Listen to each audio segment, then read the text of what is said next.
गलती निकालने के लिए भी भेजा चाहिए। गलती निकालने के लिए भी भेजा चाहिए और गलती कबूल करने के लिए कलेजा चाहिए। गलती कबूल करने के लिए कलेजा चाहिए, तो उसी कलेजे को बाहर आत्मा के रूप में स्वरूप देने के लिए ये महापर्व पर्युषण पधार चुके हैं। सर्वप्रथम क्षमा शमन परमात्मा महावीर के पावन श्री चरणों में शत शत वंदन।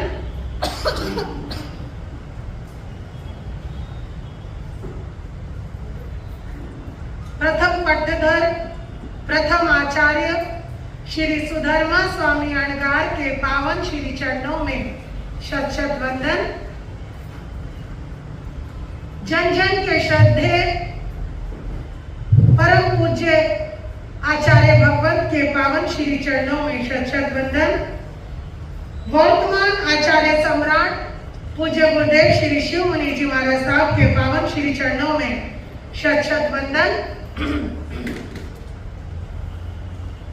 श्रवण संघ के सलाहकार वाणी के जादूगर पूज्य गुरुदेव श्री रमणीक मुनि जी महाराज साहब के पावन श्री चरणों में शत शत वंदन। आगम भारती वीरांगना श्री रिद्धिमा जी महाराज साहब के पावन श्री चरणों में शत शत वंदन। आज का पावन दिवस हमारे जीवन में बहुत ही सुंदर एक अवसर लेकर आया है।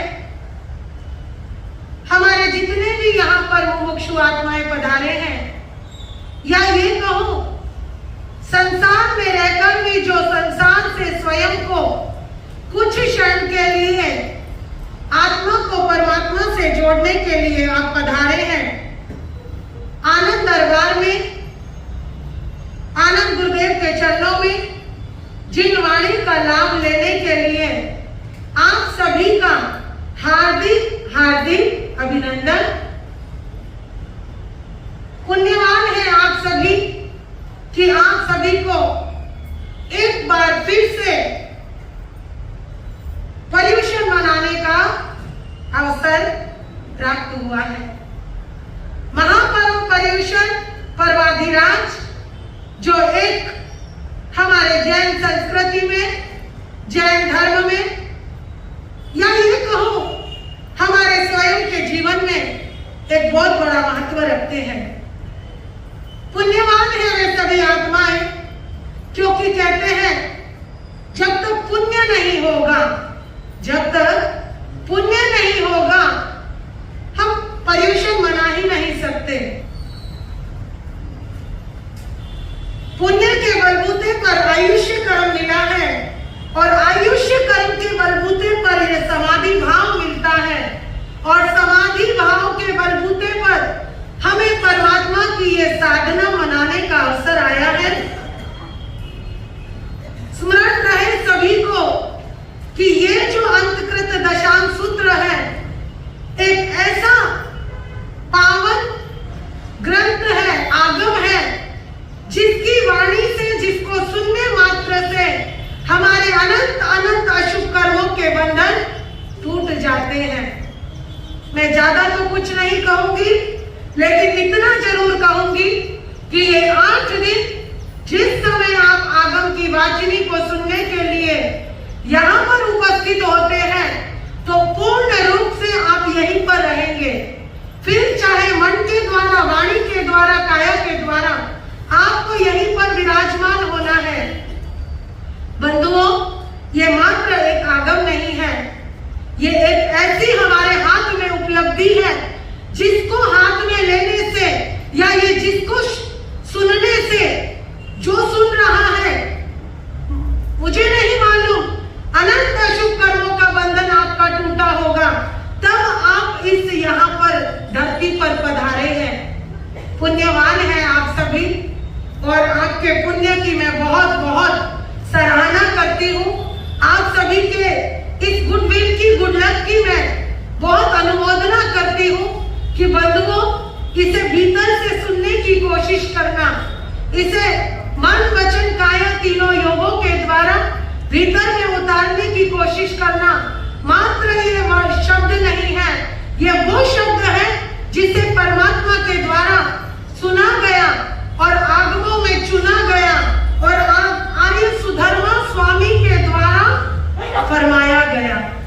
परमात्मा के द्वारा, उनकी वाणी के द्वारा उनको सुना गया, फिर एक एक अक्षरों को मोतियों की तरह चुना है और आर्य सुधर्मा ने उसको हमें फरमाया है।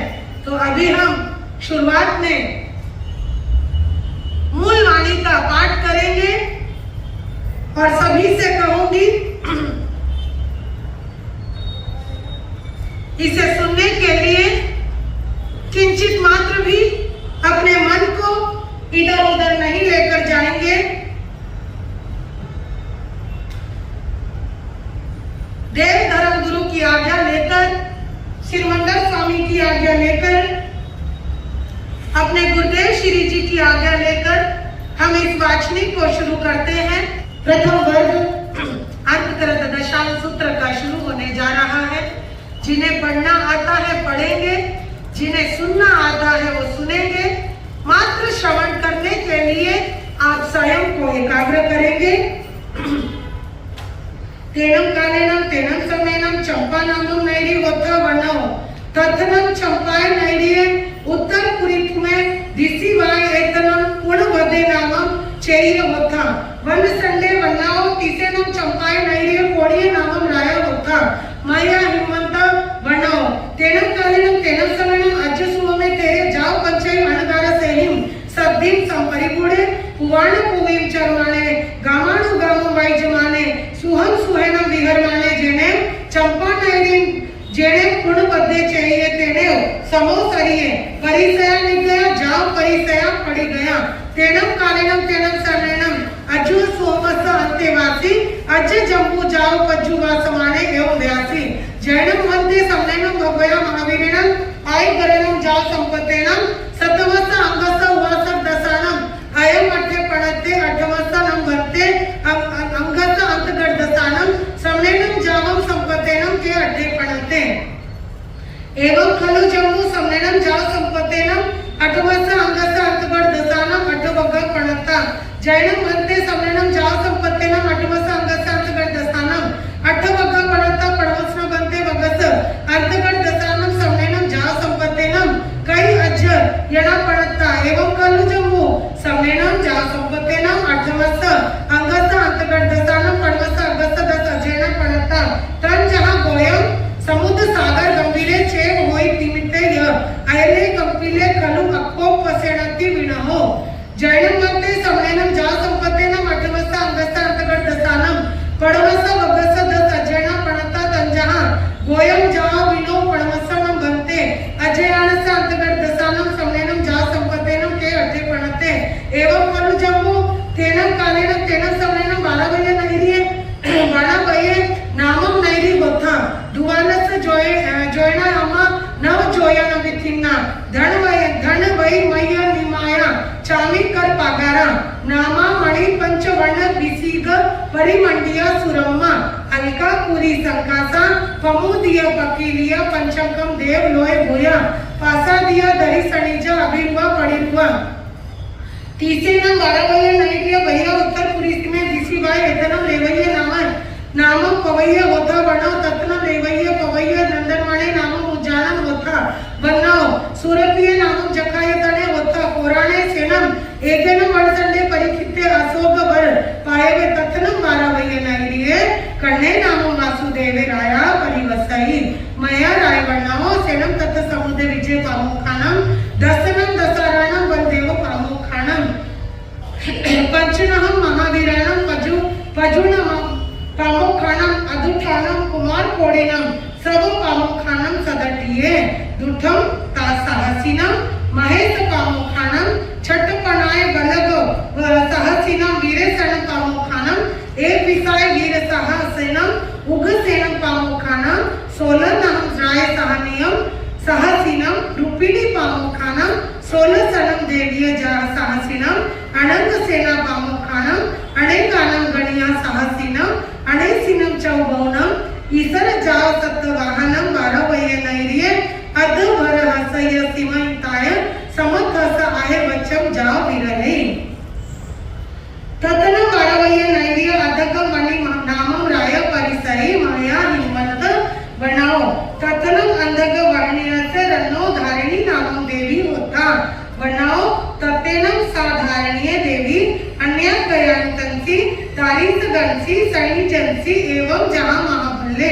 सुमेन दंसी सण कहना जमम बालकनम कलावय जोवन पानी गहनम करता पासाय भोगाए नवनम गोयमो नामिनम अठनम राय वर्कणानम एक दिवसेनम पाणी गेनावती अठठो दाओ तेनम कालेनम तेनम समनेनम न अर्हा अरितेमी आई गरे जाओ विहरे चौबिया देवा आ गया कन्ने विनि गए ततेनम तस् गोयमस कुमारस जहां मेगे तहां निग गए धम्मम सोचा निसम न जम नगरम देवानु पिया अम्मा पियरे आ पूछामी देवानु पियानम अंतिय पवियामी एवं जहां मेरे जाओ अनगारे जाओ इरिया सनिये जाओ इनमेव निगंतम पावियानम पुरो गांव विहरे ततेनम से गोय में अनगारे अन्या गयाइन अर्हो अरिटनेमिस तहां रुवानम थेरणम अंकिय सामाय मायाम एकारस अंगाई आई जय आई जिता बहुइम चौथ जाओ अपाण भाव माने विहरे तैनम से अर्हा अरिटनेमि अन्या गयाइन बारवयो नैरियो नंदन वनाओ उजानाओ पड़ी निकमाई ता भैया जनवे विहारम विहरे ततेनम से गोय में अनगारे अनगया अन्य कयाइन जेने अर्हा अरिटनेमि तेने हुआ गच्छिता अर्हम अरिटनेमि तिकुतो अयानिनम पयानिनम करे करिता वंदय नमस्सिता एता एवं व्यासी इच्छामि नम वंते तुभेम अगुणाय समाने मास्यम विकुणम पडिमम उवसंपजितानम विहरे एवं जहां खंडो तहां 12 बिक्कु पडिमाओ फासिता गुण रहिनम वितो कमम तहेव फासेनम निरवसेसम जहां खंडो तहां चिंते तहां आपुछे तहां थेरे सदिम सेतुंज दुरहे मासिया सल्लेहनाय 12 परिसाय परितप जाओ सिद्धे एवं कनु समनेनम जाओ संपतेन मठमस अंगस अंतगर्दसानम पडमवस पडम अजेन सायमठे पणते एवं जहां गोयमो तहां से सापड़िनिया धारणी माता समुद्र सागरे गंभीरे थिमिने आयले कंपिले अक्कोबे पसिने दिनुए एगमा पडमो वगो 10 अजेना पणत्ता इति प्रथमो वर्ग समाप्तम। श्री आपने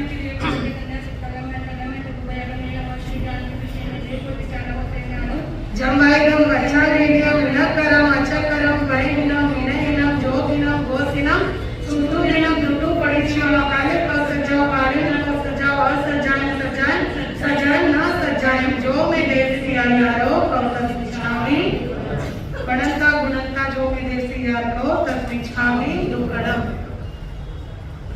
बोलिए पर्वधिराज महापर्व पर्युषण की बोलिए पर्वधिराज महापर्व पर्युषण की बोलिए पर्वधिराज महापर्व पर्युषण की बोलिए शमन भगवान महावीर स्वामी की।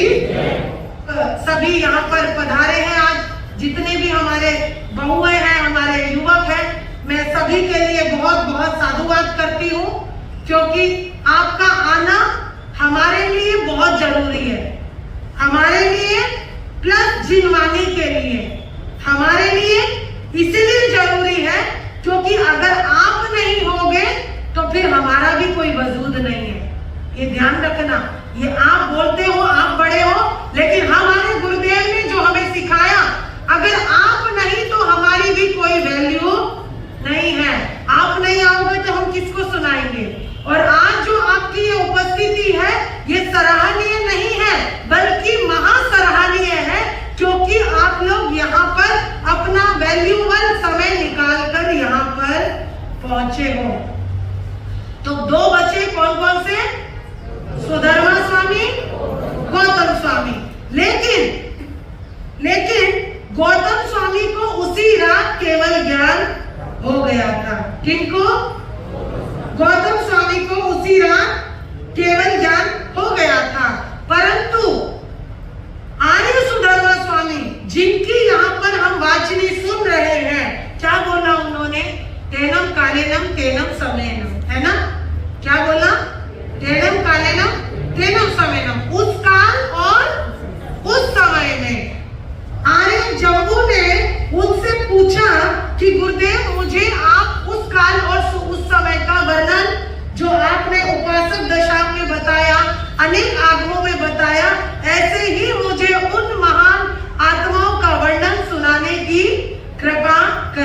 किसने बोला? किसने बोला? जम्बू स्वामी ने। और उत्तर कौन दे रहे हैं? सुधर्मा स्वामी। और एक प्रश्न बीच में ही आता है, भगवान महावीर स्वामी के चरणों में आर्य सुधर्मा कितने साल रहे? कितने साल रहे? लिख लेना बहनों, कितने साल रहे? 30 साल रहे। कितने साल? 30 साल उनको रहने का अवसर मिला। बंधुओं, ये चीजें हमें सुननी चाहिए, क्योंकि ये 8 दिन हमारे लिए साल में सबसे महत्वपूर्ण दिन है। और आप सभी जो आज निकल कर आए हैं, आप सभी के लिए मैं दोबारा रिपीट कर रही हूँ, क्योंकि ये पिछले 1.5 महीने से हमारा वीर स्तुति के माध्यम से यही विषय चल रहा है। लेकिन जो भाई जो बहुएं हमारे जॉब के लिए जाते हैं, वो थोड़ा सा कंजेस्टेड हो जाते हैं, परंतु वो आते जरूर है। लेकिन उनको ये जानना जरूरी है कि आर्य सुधर्मा स्वामी ने कितने साल की उम्र में भगवान के चरणों में दीक्षा ली? कितने साल की उम्र में दीक्षा ली? बताएंगे? 50। कौन बोला? हाथ ऊपर करो। बहुत अच्छा, बहुत अच्छा। एक उधर। वेरी गुड, बहुत अच्छी नॉलेज है। 50 साल की उम्र में आप ये देखिए, संयम की कोई उम्र नहीं होती, दीक्षा की कोई उम्र नहीं होती, धर्म की कोई उम्र नहीं होती, आत्मा के अशुभ कर्मों को तोड़ने की कोई उम्र होती क्या? अभी कुछ दिन पहले हमारी बेटियों ने तपस्या करी, और आज एक माता जी हमारे लिए, आज कौन सा उपवास है मालूम है? 23वां उपवास है। तो कहते हैं आत्मा को शुभ कर्मों से, आत्मा को तप से, ज्ञान से, धर्म से, चारित्र से सजाने की कोई उम्र नहीं होती। 50 साल की उम्र में उन्होंने दीक्षा ली, और कहते हैं 30 वर्ष तक भगवान के चरणों में रहे।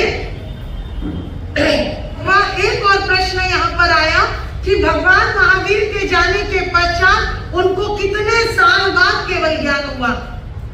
केवल ज्ञान भगवान के जाने के बाद आर्य सुधर्मा 12 वर्ष के बाद, जब भगवान का निर्वाण हो गया, उनके जाने के बाद 12 वर्ष के बाद उनको केवल ज्ञान हुआ। 12 वर्ष तक वो केवली नहीं हुए। 12 वर्ष तक यानी उन्होंने प्रवचन दिया, नगर नगर गए, सभाओं में प्रवचन परिषदा लगी। वो समवेत शरण की रचना से पहले जो उन्होंने वाणी सुनाई, क्या सुनाई? कितने वर्ष तक? 12 वर्ष तक उन्होंने सुनाई। और जब केवल ज्ञान हुआ, वो केवल ज्ञान कितने वर्ष तक रहा? 8 वर्ष तक केवली पर्याय रही। कितने वर्ष तक? तो इससे लगा लो आप उनकी उम्र कितने वर्ष की थी। वर्ष की उम्र में निर्वाण को वो गए। कौन? आर्य सुधर्मा स्वामी। ये मैं आपको इसलिए बता रही हूं कि आर्य सुधर्मा स्वामी ने एक शब्द बोला है बार बार, जैसा मैंने सुना वैसा आपको सुनाया। अगर केवली होते तो वो ये सूत्र नहीं बोलते। केवली कभी भी ये वर्ड नहीं बोलते, जैसा मैंने सुना वैसा आपको सुना रहा। ऐसा बोलते हैं क्या? क्यों नहीं बोलते? क्योंकि जो परमात्मा की वाणी है उसको उन्होंने ग्रहण किया और उसको अपनी शिष्य परंपरा को दे रहे हैं। आगम जो है ना 3 तरह के हैं, 3 प्रकार के आगम होते हैं। आत्मा आगम। कौन सा आगम? आत्मा आगम। फिर अनंतरा आगम। कौन सा? अंतरा आगम। और तीसरा है परंपरा आगम। कौन सा है? परंपरा आगम। आत्मा आगम जो है वो तीर्थंकरों द्वारा निकली हुई जो वाणी है, आत्मा आगम, याद रखना। आत्मा आगम जो तीर्थंकरों के मुख से निकली है वो है आत्मा आगम। अंतरा आगम जो भगवान की वाणी को गणधरों ने सहेज लिया वो है अंतरा आगम। और परंपरा आगम जो उनकी शिष्य परंपरा को मिलता गया। कौन सा आगम है वो? परंपरा आगम। अब आगम कितने हैं?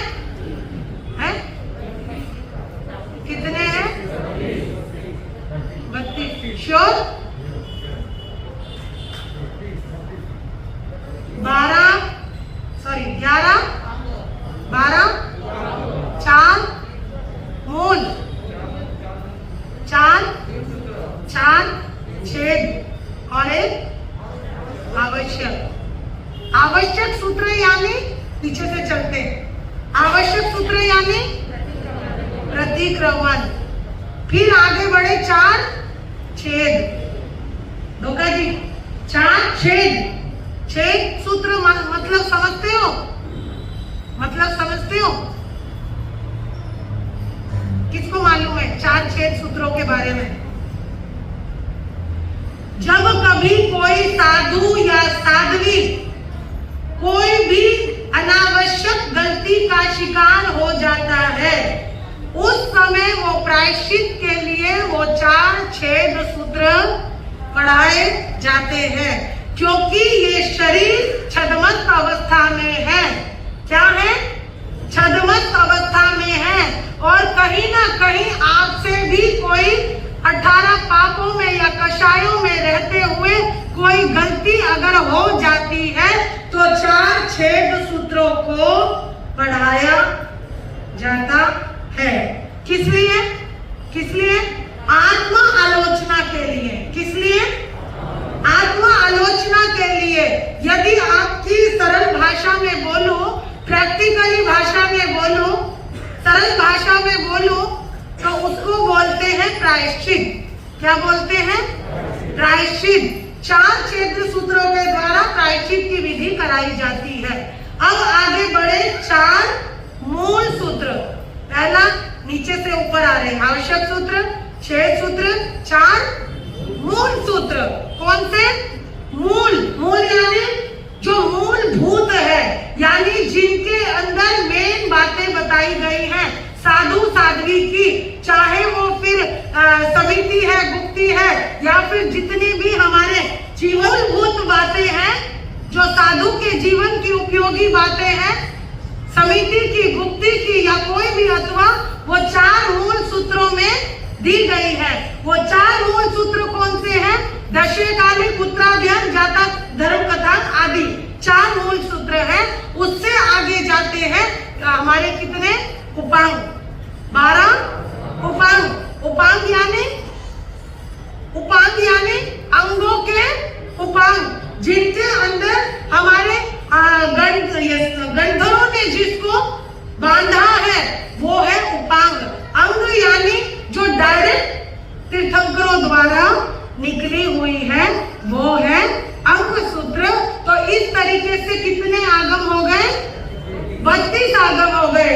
11 अंग, 12 उपांग, 4 मूल, 4 छेद और 1 आवश्यक। कितने हो गए?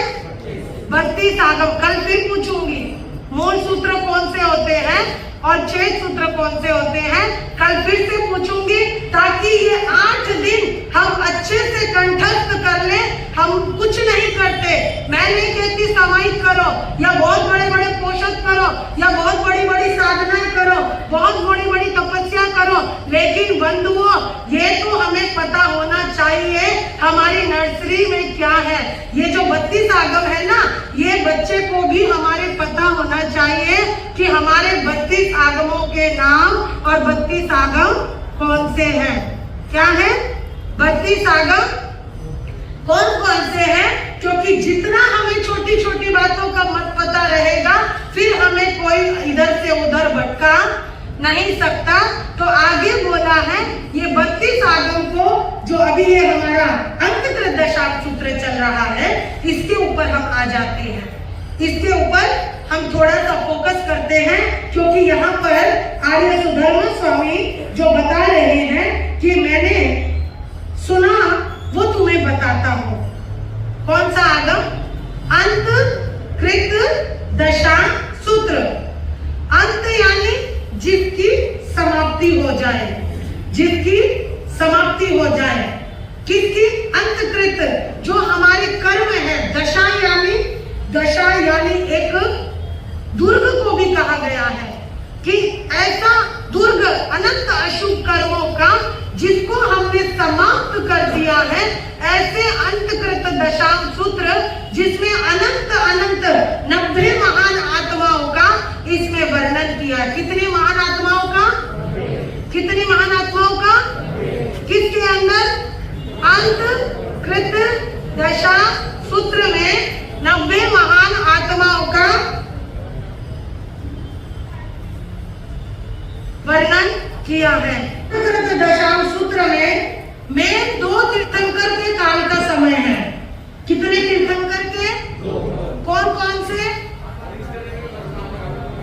अरिष्णेमी भगवान और महावीर स्वामी के समय का वर्णन है। अरिष्णेमी भगवान के समय पर कितनी आत्माएं मोक्ष में गई? वो है 51 आत्माएं। कितनी गई? तो अनंत होगी, लेकिन क्या है यहाँ पर जो अंतकृत दशांश सूत्र को बांधा गया है, जो कि एक भवातारी थी, एक ही श्वासोश्वास के साथ केवली हुए और मोक्ष को पहुंच गए। एक भवातारी तुरंत केवल ज्ञान, केवल दर्शन हुआ और मोक्ष में पधार गए। ऐसी कितनी आत्माओं का यहाँ वर्णन है? 51 आत्माओं का। कौन से तीर्थंकर के समय की? अरिष्णेमी। और दूसरे तीर्थंकर कौन है? उनके समय कितनी आत्माएं गई? 39 बोलते हैं ना, 39। 39 आत्माएं कितने? भगवान महावीर स्वामी के समय का वर्णन आएगा। और 51 कितने? अरिष्णेमी भगवान। तो इस तरीके से टोटल कितनी हुई? 90, है ना? तो आप ये देखिए कि 90 महान आत्माओं का वर्णन आर्य सुधर्मा स्वामी स्वयं अपने मुख से करने जा रहे हैं। कौन करने जा रहे हैं? स्वयं सुधर्मा स्वामी। आज का वर्ग बहुत छोटा है, इसलिए मैं आपको थोड़ी सी आज आपकी मनस्थिति को परिपक्व कर रही हूँ, क्योंकि मेरा कहना आपसे सिर्फ इतना है कि आज क्या शुरू हो गए हैं? पर्युषण शुरू हो गए हैं। तो पर्युषण को कहाँ मनाना है? पर्युषण मनाने हैं तो घर तक लेकर जाना है। पर्युषण मनाने हैं तो घर तक लेकर जाना है, परिवार तक लेकर जाना है। ये तो यहाँ तो हमेशा ही मनाएंगे, लेकिन यहाँ से थोड़ा बाहर लेकर जाना है। कहाँ लेकर जाना है? घर तक लेकर जाना है। घर के अंदर संस्कारों तक लेकर जाना है। घर के अंदर बच्चों तक लेकर जाना है। घर के अंदर सास बहू तक लेकर जाना है। घर के अंदर अपने रिश्ते नातों तक लेकर जाना है। घर के अंदर उस फीलिंग को जगाना है कि अभी हमारे क्या चल रहे हैं? पर्युषण। इतने समझदार तो मैंने जिंदगी में लोग नहीं देखे। डायरेक्ट बोल दिया आनंद दरबार, बस तुम्हारा तुम रखो, अपन चले। 1 घंटे सुनेंगे बाप जी, लेकिन हम यहीं पे रख के जाएंगे और कल आके उठा लेंगे, है ना? है ना? आपको मैं बताती हूँ, हमारा नसीब है, हम पर्युषण मना रहे हैं, लेकिन हमारा ये दुर्भाग्य है कि हम इसको सिर्फ यहीं तक मना रहे हैं। आप ये क्यों नहीं सोच रहे? आपका सौभाग्य है, आप पर्युषण मना रहे हो, लेकिन आपका ये दुर्भाग्य है कि आप इसको घर तक नहीं लेकर जा रहे हो। आज से नहीं, अपितु अनेक वर्षों से अगर हम इसे घर तक ले जाएं ना, तो सच में हमारे जीवन में 100 नहीं तो 1% तो स्थिरता आ जाएगी। सलवटे कपड़ों में आती है तो वो भी नहीं अच्छी लगती, माथे में आती है वो भी नहीं अच्छी लगती, और एक कड़वी बात कह दूं, अगर सलवटे रिश्तों में आ गई तो वो भी अच्छी नहीं लगती। वो रिश्तों में सलवटे दूर करने के लिए, वो रिश्तों में एक प्यार मोहब्बत लाने के लिए ये पर्युषण आए हैं। आपको बताऊं, पर्युषण आत्मा की बात तो ठीक है, परमात्मा भी ठीक है, परिग्रह से अपरिग्रही होना भी ठीक है, सन्यासी से योग में जाना भी ठीक है, भोगों का त्याग करके योगों में जाना भी ठीक है, शील पालना भी ठीक है, दान करना भी ठीक है, लेकिन अगर रिश्तों में अगर चेंजिंग नहीं आई तो फिर पर्युषण मनाने का कोई फायदा है क्या? रिश्तों में अगर सलवट रह गई, लेकिन रिश्तों को सुधारने का नाम ही पर्युषण है। रिश्तों की पर्यूषण है जो एक दूसरे से बात नहीं करना, अगर वो बात करता है तो वो पर्यूषण को मना रहा है। यदि उसने अपने दिल में से कषायों को दूर कर दिया है तो वो पर्यूषण मना रहा है। It is religion, it is relation. यही एक रिश्ता एक है कि आप इन रिश्तों में मिठास लेकर आओ। ये 8 दिन भूल जाओ कौन किसके साथ कड़वाहट में है, कौन किसके साथ नफरत में है, कौन छोटा कौन बड़ा। अरे बंधुओं, ये 8 दिन ही तो हमारे साथ है, वरना कोई साथ नहीं है। वो खुद चलकर आ रहे हैं, वो खुद तुम्हारे को प्रायश्चित करवाने आ रहे हैं, खुद तुम्हें जोड़ने के लिए आ रहे हैं, दिलों में मिठास लाने के लिए आ रहे हैं। वो एक प्यास लेकर आ रहे हैं, वो एक प्यास लेकर आ रहे हैं। पर्यूषण यानी कि उनकी फलों की उपासना। आपको एक बात बता दूं, ये अंतकृत दशांश सूत्र इन 8 दिनों में ही क्यों होता है मालूम है? मालूम है? बोलो मालूम है तो फटाफट। पहले कोई रूल नहीं था कि ये 8 दिनों में अंतकृत पढ़ा जाए, लेकिन अंतकृत दशांश सूत्र एक अपने आप में एक पुण्यवान ग्रंथ है, एक ऐसा उपलब्धि वाला ग्रंथ है। और 8 दिन जो है, पहले बहुत सारे ये 7 दिन भी नहीं मनाए जाते थे। अगर पीछे पीछे पीछे हिस्ट्री में जाओगे तो 7 दिन पर्यूषण के मनाए नहीं जाते थे। ये तो धीरे धीरे धीरे धीरे आचार्यों ने एक रूल बनाते गए, गंधर्वों ने बनाते गए कि चलो भाई ये संवत्सरी है तो संवत्सरी के साथ और 7 दिन जोड़ देते हैं। महापर्व संवत्सरी मनाने का भी एक ने निश्चय किया, फिर 7 दिन और बढ़ाए गए और 7 दिन को जोड़कर कितने दिन बन गए? 8 दिन बन गए। ये सिर्फ इसलिए बनाए गए कि किसी न किसी कारण से जो लोग 365 दिन में आते नहीं हैं, जो 65 दिन भी नहीं आते, जो 30 दिन भी नहीं आते, जो 20 दिन भी नहीं आते, जो 10 दिन भी नहीं आते, कम से कम वो 8 दिन तो आएंगे। क्या 8 दिनों में ही अंतकृत दशांश सूत्र को पढ़ा जाए? तब से ये परंपरा चल पड़ी है बंधुओं कि इन 8 दिनों में ये अंतकृत दशांश सूत्र पढ़ना चाहिए। लेकिन आगम 3 तरह से एक हमारे सामने उपस्थित हुए हैं, हमारे सामने जो आज आ रहे हैं। अंतर आगम, आत्मा आगम, अंतर आगम और परंपरा आगम। तो इस तरीके से ये परमात्मा ने हमारे लिए ये एक बहुत प्यारा, ये परमात्मा की वाणी को आर्य सुधर्मा ने सहेजा। किसने सहेजा? सुधर्मा स्वामी ने सहेजा। और चंपापुरी नगरी के अंदर आर्य सुधर्मा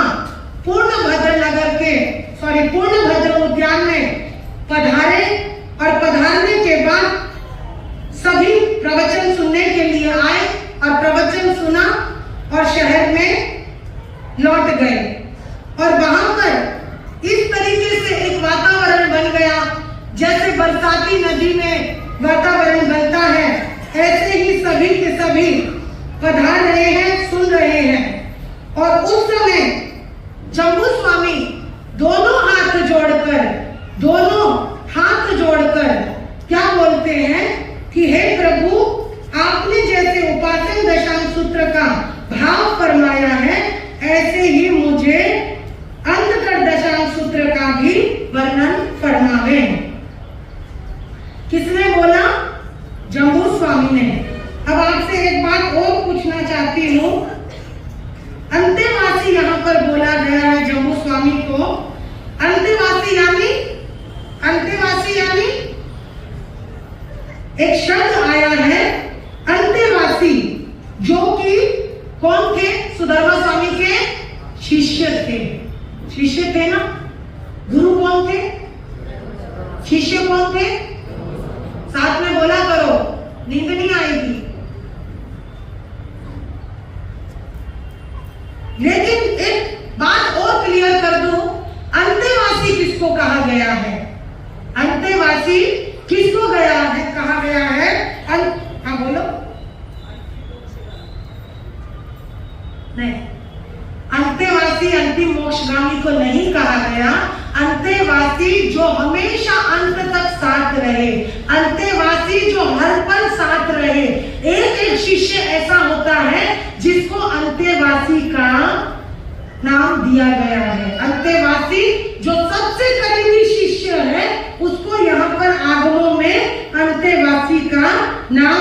गया है। एवं खलु भंते, जब उन्होंने बोला कि इस तरीके से 8वां श्लोक भंते आप मुझे बताओ कि परमात्मा ने वो किसका अर्थ कैसे फरमाया है। भंते, अब आप कहोगे भंते किसको कहा, तो भंते यानी कि जो आचार्य है, उपाध्याय है, गुरु है, जैन धर्म में भी और बौद्ध धर्म में भी भंते का यूज होता है। बौद्ध धर्म में भी पढ़ोगे तो वहां एक शब्द आता है भंते का, तो वहां पर उन्होंने कहा भंते मुझे ये बताने का कृपा करें। तो उस समय भगवान महावीर स्वामी की वाचनी को जो वो फरमा रहे हैं, तो कहा कि हे जम्बू, भगवान महावीर ने प्रथम वर्ग के 10 अध्ययन फरमाए हैं। क्या बोला? हे जम्बू, भगवान महावीर ने प्रथम वर्ग के 10 अध्ययन फरमाए हैं। वो 10 अध्ययन किस तरीके से हैं? गौतम, समुद्र, सागर, गंभीर, स्थिमित, अचल, कांपिल्य, अक्षोभ, प्रसेन और विष्णु कुमार। और इस तरीके से जो 10 अध्ययन फरमाए हैं प्रथम वर्ग के। कल पूछूंगी कितने अध्ययन थे? प्रथम वर्ग के कितने अध्ययन हैं? 10 अध्ययन हैं। तो भगवान से, हे भगवान, फिर आप मुझे बताइए कि प्रथम अध्ययन में क्या भाव फरमाया है। तो जम्बू चौथे आर्य में अरहत अरिष्णेमी भगवान के समय में द्वारिका नामक एक सुंदर नगरी थी। अब किसका वर्णन चल पड़ा है? द्वारिका नगरी का वर्णन चल पड़ा है। और वो कहाँ विराजमान है? आर्य सुधर्मा कहाँ है इस समय? चंपा नगरी। याद रखना, बीच बीच में पूछती रहूंगी। द्वारिका नाम की सुंदर नगरी थी जिसकी लंबाई 12 योजन और चौड़ाई 9 योजन थी। उस नगरी की रचना खुद कुबेर देव ने करी थी। उस ग्राम कोट पर कोटा स्वर्ण का बना हुआ था। इस तरीके से कंगूरे, रत्नों के कंगूरे थे। और वो द्वारिका नगरी कुबेर की नगरी से समान देदीप्यमान थी। देवलोकों के समान दर्शकों के चित्त को आकर्षण करने वाली थी और परम सुंदर दर्शनीय नगरी थी। दर्शकों का प्रतिबिंब उस नगरी में पड़ता था। नगरी का प्रतिबिंब जलाशय में पड़ता था। इसलिए वो द्वारिका नगरी वास्तव में अपने आप में द्वारिका का 16 आना सिद्ध कर रही थी। और इस तरीके से उस द्वारिका नगरी के ईशान कोण की रेवत नामक एक पर्वत था। उस पर्वत पर नंदन नामक एक उपवन था। उस उपवन में सूर्यप्रिय नाम का यक्ष बड़ा ही प्राचीन स्थान था। और वो प्राचीन उस यक्ष आयतन के अंदर एक विशाल खंड था और अशोक वृक्षों की अपूर्व छटा लहरा रही थी। और उस द्वारिका नगरी में कौन राजा राज्य करते थे? वासुदेव श्री कृष्ण राजा राज्य करते थे। वे 3 खंड के सम्राट थे। वहां समुद्र विजय एक दूसरे की समता रखने वाले 10 राजा थे। बलदेव जी आदि 5 महावीर पुरुष थे। प्रद्युम्न आदि 3.5 करोड़ कुमार थे, राजकुमार थे। और महासेन आदि 56,000 साहसिक योद्धा पुरुष आदि 16,000 कृष्ण महाराज की रानियां थी। और 21 वीरसेन आदि 21,000 वीर पुरुष थे। उग्रसेन आदि 16,000 मांडलिक राजा थे। नृत्य कला में प्रवीण अनंग सेना आदि नगर वधुएं थी। और अनेक सेठ साहूकार, इतनी बड़ी द्वारिका थी तो अपने आप ही इतने लोग रहने थे। तो द्वारिका नगरी में महाराज अर्धभरत में वेताड़ी गिरी पर्वत पर्यंत, जैसे वेताड़ी गिरी पर्वत इतना विशाल है, ऐसे ही महाराज 3 खंड में राज्य करते थे। अब यहाँ पर जो है एक अंधक ऋषि नाम के जागीरदार राजा राज्य करते थे। उसी द्वारिका नगरी में उनकी एक रानी थी, धारणी रानी थी। वो एक दिन सो रही थी और उसने एक स्वप्न देखा। और स्वप्न देखने के बाद उसने एक बालक को जन्म दिया और उस बालक का नाम गौतम कुमार रखा गया। और उस बालक का जो है बड़ा बचपना बहुत लाड़ प्यार में बीता। और जैसे ही बड़े हुए और उनकी शादी जो है 8 कन्याओं के साथ कर दी। और 8 कन्याओं के साथ डायरेक्ट शादी हुई है और 8 करोड़ का उनका दहेज आया। और इस तरीके से वो बड़े अपने भोग विलास में जीवन बिता रहे थे। तो उतने में ही अरिष्णेमी भगवान का पदार्पण हुआ। और द्वारिका नगरी के बाग में बाहर जो पदार्पण हुआ, बरसाती नदी की भांति दर्शनार्थ जनता जाने लगी। भवनपति, व्यंतर, ज्योतिषी, वैमानिक देवता भी दर्शन को आए। ये बातें ध्यान में रखा करो कि भगवान के दर्शनार्थ किस तरीके से भवनपति, व्यंतर, ज्योतिषी, वैमानिक देवता भी वहां पर आए और गौतम कुमार को भी सूचना मिली, वो भी वहां पर गए और कहते हैं उन्होंने जैसे ही एक प्रवचन सुना, क्या किया? प्रवचन सुना। प्रवचन सुनते ही वैराग्य हो गया और घर पर जाकर बोला मुझको तो दीक्षा लेनी है। माँ बाप से आज्ञा मानी, माँ बाप ने बहुत समझाया लेकिन किसी की एक नहीं मानी और इस तरीके से माँ बाप ने आज्ञा दे दी और कहते हैं उनकी दीक्षा हो गई। अब गौतम कुमार जो थे गौतम मुनि बन गए और इरिया समिति, पांच समिति, सभी तीन गुप्ती, सभी का इरिया समिति, पांच समिति, तीन गुप्ती, जिसका 4 मूल में अभी मैंने नाम बताया, वर्णन आता है ना? उत्तराध्ययन है, दशवे कालिक है, जाता धर्म है, इन 4 ये हमारे क्या है? मूल सूत्र है। तो इस तरीके से उन्होंने सामयिक में पूरा का पूरा अपना जीवन अपनी तपश्चर्या में लगा दिया और एक दिन उन्होंने क्या किया? अनेक प्रकार की धर्म आराधना, धर्म देशना, धर्म कार्य करते हुए अपने जीवों को उपदेश देते हुए नंदन वन से विहार करके अन्यत्र पधार गए और पधारने के पश्चात एक दिन अरिष्णेमी भगवान से आकर कहते हैं भगवान मेरी मासिक भिक्षु परिमा तप करने की आज्ञा है, मेरी इच्छा है, अगर आप बोलो तो मैं कर लेता हूँ। तो भगवान ने कहा जैसा तुम्हें सुख हो वैसा करो। इस तरीके से गौतम अणगार ने प्रथम परिमा से 12 भिक्षु की परिमा पर्यंत खंडक मुनि की भांति घोर तपस्या करी और नास्त्र में संथारा ग्रहण किया। गुण रत्न नाम की तपस्या भी उन्होंने करी और इस तरीके से भगवान से पूछकर शत्रुंजय पहाड़ पर चले गए। कमाल की बात है, गुण रत्न तपस्या करते हुए जिनकी शरीर जर्जर हो गया वो भी कौन से पर्वत पर चढ़ रहे हैं? ध्यान देना इन चीजों पर। इतना तप करते करते भी कभी उनका नाम इस आगम में आया है बंधुओं? ऐसे ही नहीं आया।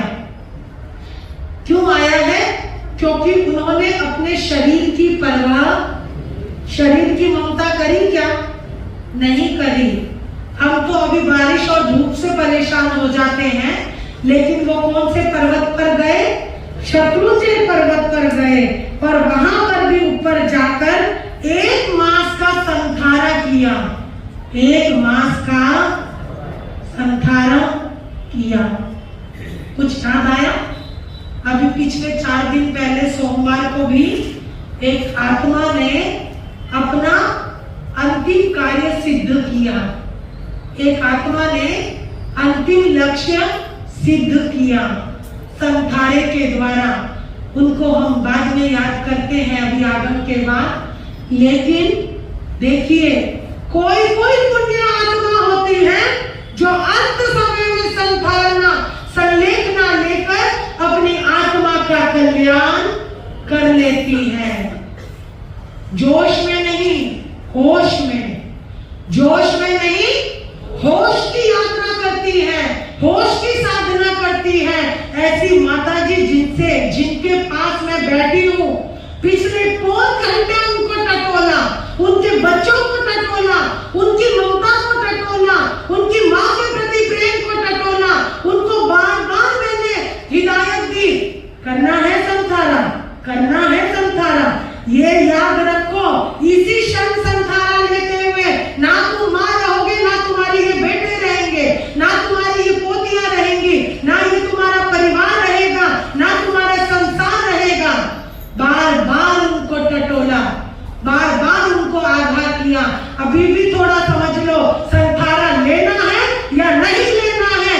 उन्होंने बार बार मुझे एक ही बात कही, मुझे संथारा करा दीजिए। क्या होश की यात्रा करी है उन्होंने बंधुओं? क्या योग की यात्रा करी है?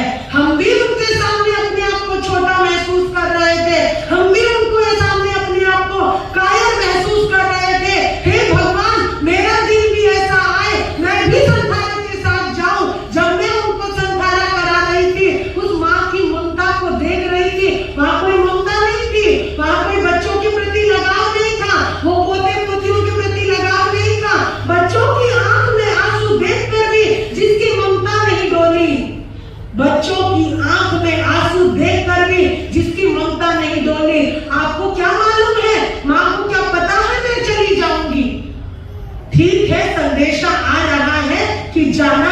लेकिन बच्चों को नहीं मालूम कि ये 23 घंटे में चली जाएंगी, 23 घंटे में अपना कार्य सिद्ध करके चली जाएंगी बंधुओं। लेकिन ममता को एक तरफ रख के मैंने पूछा, करा दूं संथारा?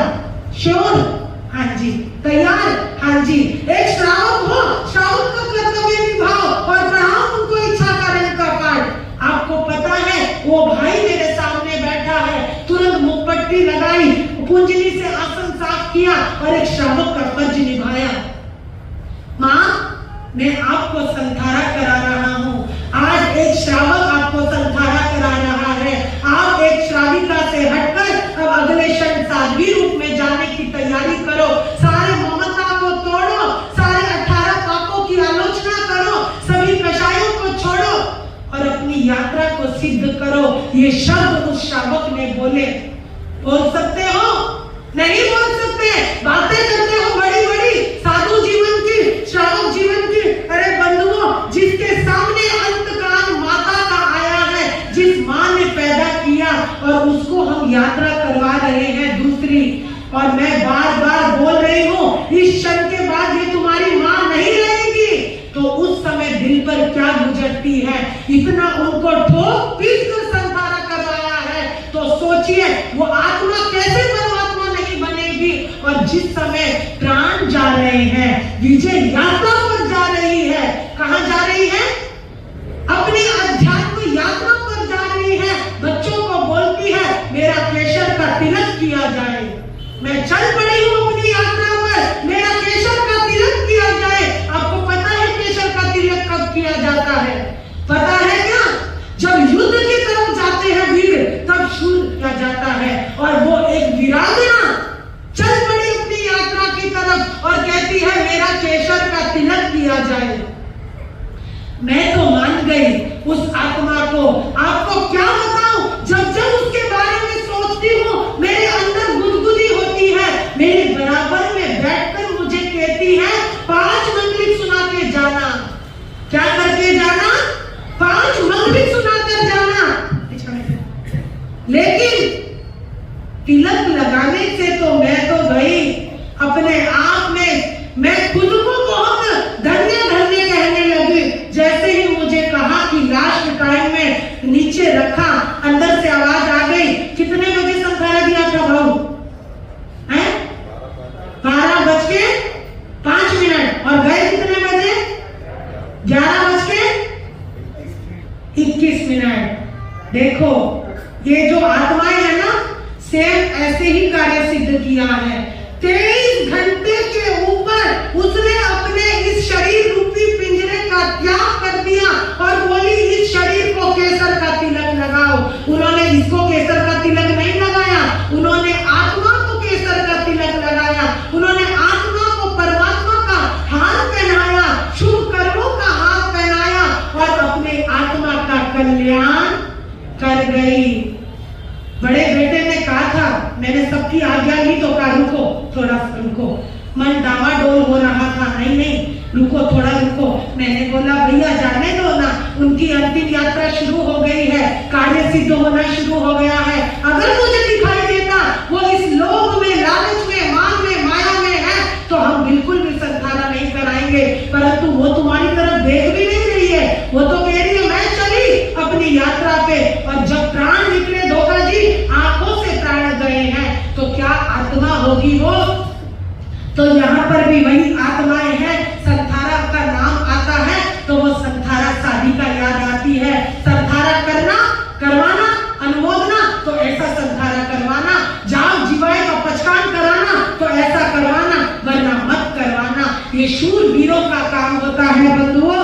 तो इस तरीके से शत्रुंजय पर्वत पर गए और 1 महीने का संथारा करके मुक्ति में पधार गए। तो इस तरीके से कहते हैं कि आगे प्रथम अध्याय में यही वर्णन किया है, दूसरे अध्याय में समुद्र कुमार का, तीसरे में सागर का, चौथे में गंभीर का, 5वें में सिमित का, 6ठे में अचल का, 7वें में कौटिल्य का, 8वें में अक्षोभ का, 9वें में प्रसेन का, 10वें में विष्णु मुनि का। विष्णु कुमार विष्णु मुनि बने। और ये जो 9 राजकुमार थे, इनके पिता का नाम बनी था और माता का नाम धारणी था। इस तरीके से ये 10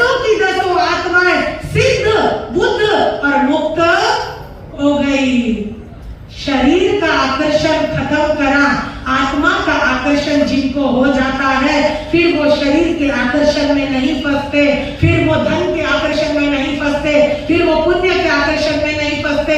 अथाह आत्मा के साथ जो होश की यात्रा करते हैं वो धर्म की यात्रा करते हैं, और जो कर्मों को तोड़ देते हैं वो सिद्ध बुद्ध और मुक्त हो जाते हैं। तो ऐसी 10 आत्माओं को आज हमने सुना है। आप तो कितने सौभाग्यशाली हो मुझे मालूम पड़ रहा है, लेकिन उससे ज्यादा मैं अपने आप को सौभाग्यशाली समझती हूँ।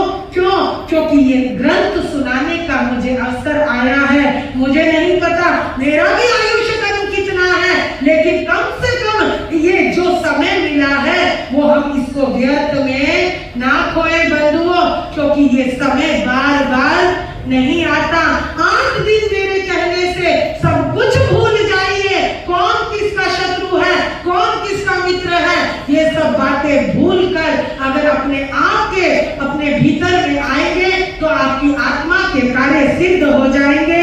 क्योंकि अपना कार्य यही है कि आपको एक बात और बता दूं कि ये जो हमारा वर्णन चलेगा ये प्रतिदिन वर्गों के हिसाब से चलेगा। तो 8 दिन में कितने वर्ग हैं? 8 वर्ग हैं। कर्म कितने हैं? 8 कर्म हैं। तो 8 कर्मों की हमें यहीं से क्लास शुरू करनी है। तो पहली क्लास आज हमने ली है, और इसको अगर अंदर थोड़ा सा आ जाए तो आज का विषय प्रवचन का काम आ जाए। आज अगर ये वर्ग तुमने सुनने को दिल में उतारा तो आज जो मेरा विषय है प्रवचन का वो आपके काम आ जाए। आज का विषय मालूम है प्रवचन का कौन सा विषय है? शत्रु कैसे बने मित्र। शत्रु कैसे बने मित्र, क्योंकि जब तक शत्रुओं को मित्र नहीं बनाएंगे तब तक आत्मा हमारा परमात्मा नहीं बनेगा। लेकिन कौन से शत्रु है ये जो हमें परेशान करते हैं? एक छोटी सी बात से आपको बात बता दूं। बात उस व्यक्ति की है जिस व्यक्ति के आंगन में एक पौधा था। एक पौधा था, उस पौधे के ऊपर फूल नहीं आते थे। वो पौधा मालूम है किस चीज का था? बबूल का पौधा था। किसका पौधा था? बबूल का पौधा था। और बबूल पर क्या आते हैं? कांटे आते हैं। रोज कांटे आते थे और वो रोज की रोज उनको काटता, नीचे बिखरे हुए कांटों को समेटता और बाहर फेंक देता था। क्या करता था? समेटता था और बाहर फेंक देता था। रोज कांटे उग जाते। नाम ही जिसका बबूल है तो कांटे क्यों नहीं आएंगे? रोज फेंक देता, रोज आ जाते, रोज फेंक देता, रोज आ जाते। एक दिन हुआ यूं, उसका एक दोस्त आया। दोस्त ने कहा क्या कर रहा है? कहता क्या बताऊं, रोज की रोज ये कांटों का झाड़ खड़ा हो जाता है और मुझे रोज इन कांटों को समेट के बाहर फेंकना पड़ता है। उसने कहा तू रुक, मैं काम करता हूं। क्या करेगा? मित्र गया और उस पौधे को जड़ से निकाला और बाहर फेंक दिया। क्या किया? पीछे वाले सुनेंगे ध्यान से। क्या किया? पौधे को जड़ से निकाला और फेंक दिया। उसने कहा ये क्या किया तूने? बोले अरे भाई तू कितना भोला है, रोज कांटों को समेटता है, बाहर फेंकता है, कांटों को समेटता है, बाहर फेंकता है, और लेकिन तू ये तो नहीं सोच रहा कांटों की जड़ ही बबूल का पेड़ है, इसको निकालो और बाहर फेंक दो। अब आगे से कांटे नहीं, बोल तो दो, नहीं आएंगे। आपको बता दो ये हमारी आत्मा भी ऐसी है। आत्मा भी ऐसी है। ये वो मित्र है जिसके आंगन में कांटों का पौधा लगा हुआ है। आगमकार कहते हैं कि ये हमारी आत्मा भी वही मित्र है, लेकिन इसके ऊपर अनेक अनेक अशुभ कर्मों के कांटे लगे हुए हैं। कभी हमें क्रोध सताता है, कभी हमें अभिमान सताता है, कभी हमें लोभ सताता है, कभी हमें प्रलोभन सताता है, कभी हमें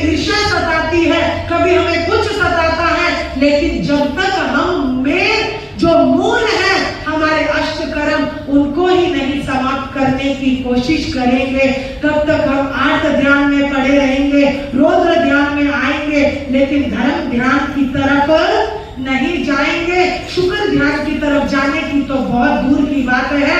तो मेरा कहने का भाव, शत्रु कैसे बने मित्र, ये मैंने विषय इसलिए चुना कि प्रथम दिन है तो थोड़ा सा प्रथम दिन थोड़ा अपने आप को टटोलना। काहे को हम किसी लफड़ों में पड़े हुए हैं, काहे को उलझनों में पड़े हुए हैं, काहे को हम फालतू के अपने कोई भी किसी भी बात के पीछे पड़ जाते हैं। कम से कम कुछ पर चिंतन करें। जितने भी हमारे आत्मा को घेर कर शत्रु खड़े हैं उनको मित्र बनाने की कोशिश करें। व्याख्या बहुत लंबी है लेकिन समय की सीमा है। लेकिन एक ये है आध्यात्मिक यात्रा, लेकिन प्रैक्टिकल कहना चाहूंगी, पीछे वाले सुन रहे हैं, प्रैक्टिकली कहना चाहूंगी कि ये लाइफ है, ये लाइफ है और सभी को खुश रखो ये अपने हाथ में नहीं है। सभी को खुश रखो ये अपने हाथ में नहीं है। आपको याद हो मैंने एक स्टोरी सुनाई थी कि एक रात एक व्यक्ति आया, बोला मेरी समस्याएं नहीं खत्म होती, मेरी समस्याएं नहीं खत्म होती, एक खत्म होती है दूसरी शुरू हो जाती है। तो उस समय उस गुरु ने 100 ऊंटों के बीच में उनको खड़ा कर दिया। कितने ऊंटों के? 100 ऊंटों के बीच में खड़ा कर दिया और कहा कि इन 100 ऊंटों को सुला दे फिर मेरे पास आ जाना।